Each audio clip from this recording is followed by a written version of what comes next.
classmates took the shirt off his back and handed it to me. I used it to pluck the stream of blood rushing from my broken nose. Shocked and confused, I was unaware of how seriously I had been injured. My teacher looped his arm around my shoulder, and we began the long walk to the nurse's office, across the field, down the hill, and back into school. Random hands touched my sides, holding me upright. We took our time and walked slowly. Nobody realised that every minute mattered. When we arrived at the nurse's office, she asked me a series of questions. What year is it? 1998, I answered. It was actually 2002. Who is the President of the United States? Bill Clinton, I said. The correct answer was George W. Bush. What is your mum's name? I stalled. 10 seconds passed. Patty, I said casually, ignoring the fact that it had taken me 10 seconds to remember my own mother's name. That's the last question I remember. My body was unable to handle the rapid swelling in my brain, and I lost consciousness before the ambulance arrived. Minutes later, I was carried out of school and taken to the local hospital.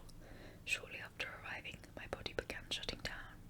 I struggled with basic functions like swallowing and breathing. I had my first seizure of the day, then I stopped breathing entirely.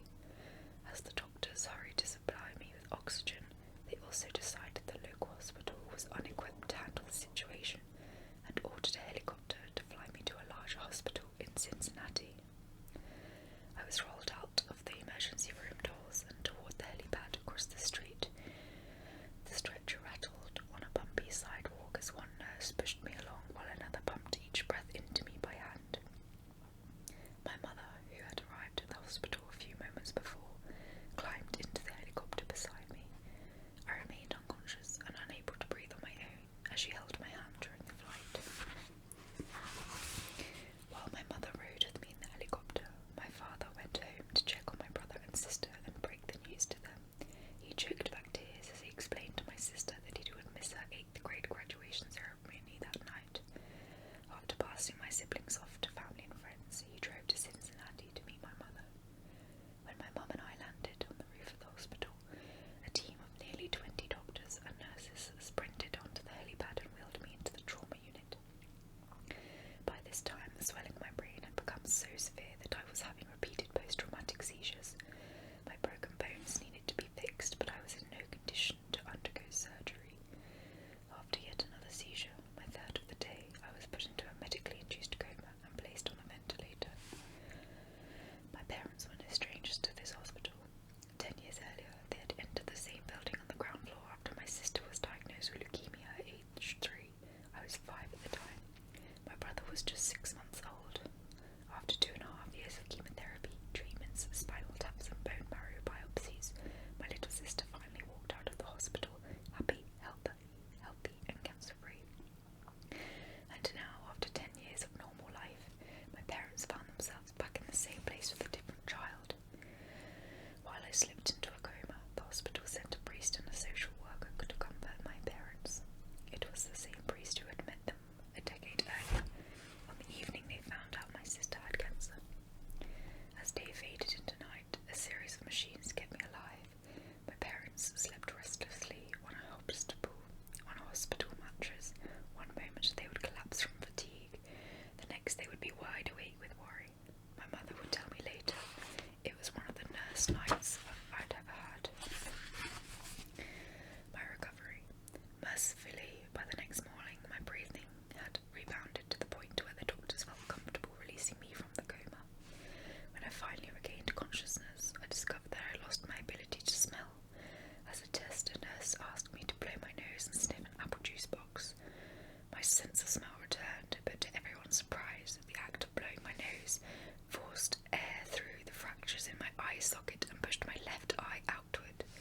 My eyeball bulged out of the socket, held precariously in place by my eyelid and the optic nerve attaching my eye to my brain. The ophthalmologist said my eye would gradually slide back into place as the air seeped out, but it was hard to tell how long this would take. I was scheduled for surgery 1 week later, which would allow me some additional time to heal. I looked like I'd been on the wrong end of a boxing match, but I was clear to leave the hospital. I returned home facial fractures, and a bulging left eye. The following months were hard. It felt like everything in my life was on pause. I had double vision for weeks. I literally couldn't see straight. It took more than a month, but my eyeball did eventually return to its normal location, between my seizures and my vision problem. It was 8 months before I could drive a car again. At physical therapy, I practiced basic motor patterns like walking in a straight line. I was determined not to let my injury get me down, but there were more than a few moments where I felt depressed and overwhelmed. I became painfully aware of how far I had to go when I returned to the baseball field 1 year later.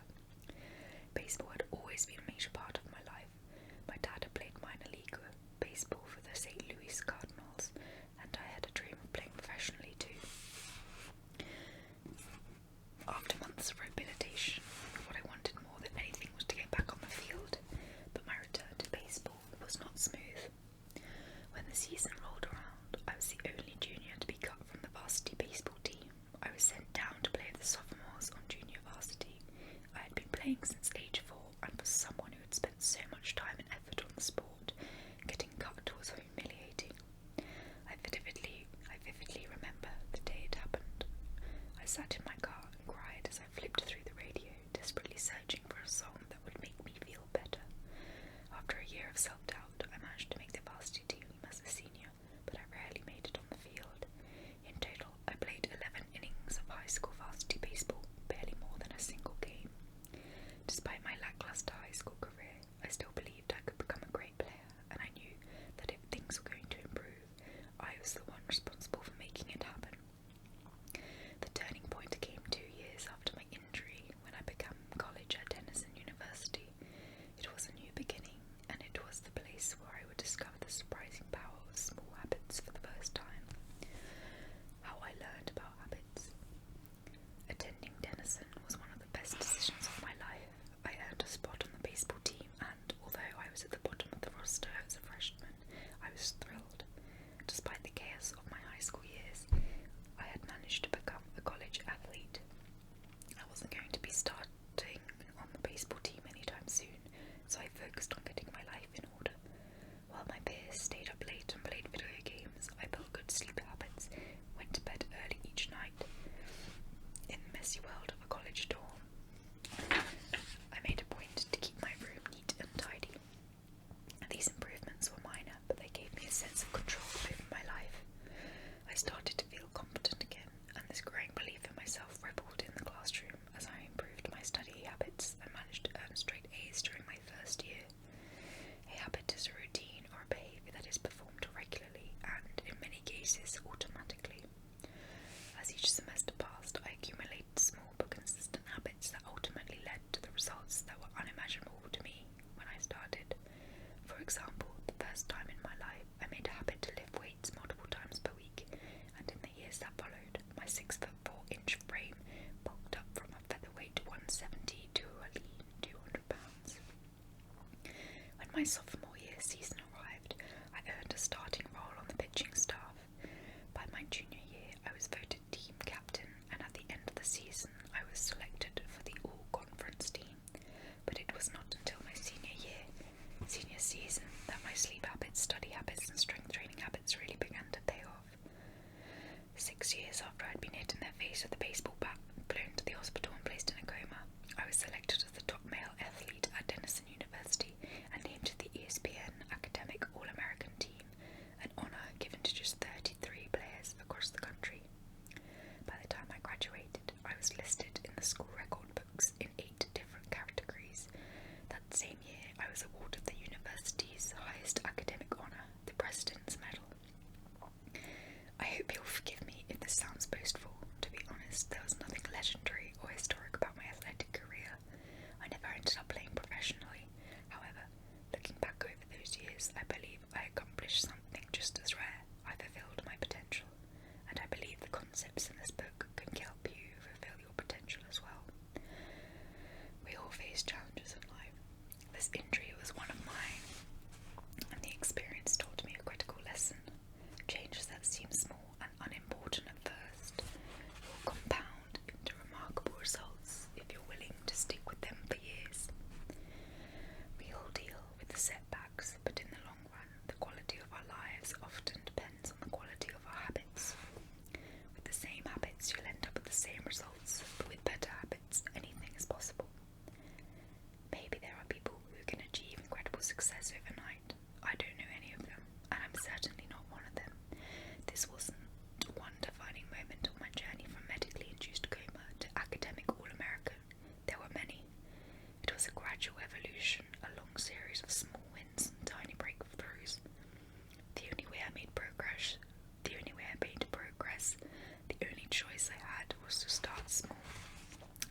to share some of them publicly. I began by publishing a new article every Monday and Thursday. Within a few months, this simple writing habit led to my first 1,000 email subscribers, and by the end of 2013, the number had grown to more than 30,000 people. In 2014, my email list expanded to over 100,000 subscribers, which made it one of the fastest growing newsletters on the internet. I'd felt like an imposter when I began writing 2 years earlier, but now I was becoming known as an expert on habits, a new label that excited me but also felt uncomfortable. I'd never considered myself a master on the topic, but rather someone who was experimenting alongside my readers. In 2015, I reached 200,000 email subscribers and signed a book deal with Penguin Random House to begin writing the book you are reading now. As my audience grew, so did my business opportunities. I was increasingly asked to speak at top companies about the science of habit formation, behaviour change, and continuous improvement. I found myself delivering keynote speeches at conferences in the United States and Europe. In 2016, my articles began appearing regularly in major publications like Time, Entrepreneur, and Forbes. Incredibly, my writing was read by over 8 million people that year. Coaches in the NFL, NBA, and MLB began reading my work and sharing it with their teams. At the start of 2017, I launched the Habits Academy, which became the premier training platform for organizations and individuals interested in building better habits in life and work. Fortune 500 companies and growing startups began to enroll their leaders and train their staff. In total, over 10,000 leaders, managers, coaches, and teachers have graduated from the Habits Academy, and my work with them has taught me an incredible amount about what it takes to make habits work in the real world. As I put the finishing touches on this book in 2018, JamesClear.com is receiving millions of visitors per month, and nearly 500,000 people subscribe to my weekly email newsletter, a number that is so far beyond my expectations when I began that I'm not even sure what to think of it. How this book will benefit you. The entrepreneur and investor Naval Ravikant has said, to write a great book, you must first become the book. I originally learned about the ideas mentioned here because I had to live them. I had to rely on small habits to rebound from my injury, to get stronger in the gym, to perform at a high level on the field, to become a writer, to build a successful business, and simply to develop a responsible adult into a responsible adult. Small habits help me fulfill my potential, and since you picked up this book, I'm guessing you'd like to fulfill yours as well. In the pages that follow, I will share a step-by-step plan for building better habits, not for days or weeks, but for a lifetime. While science supports everything I've written,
do small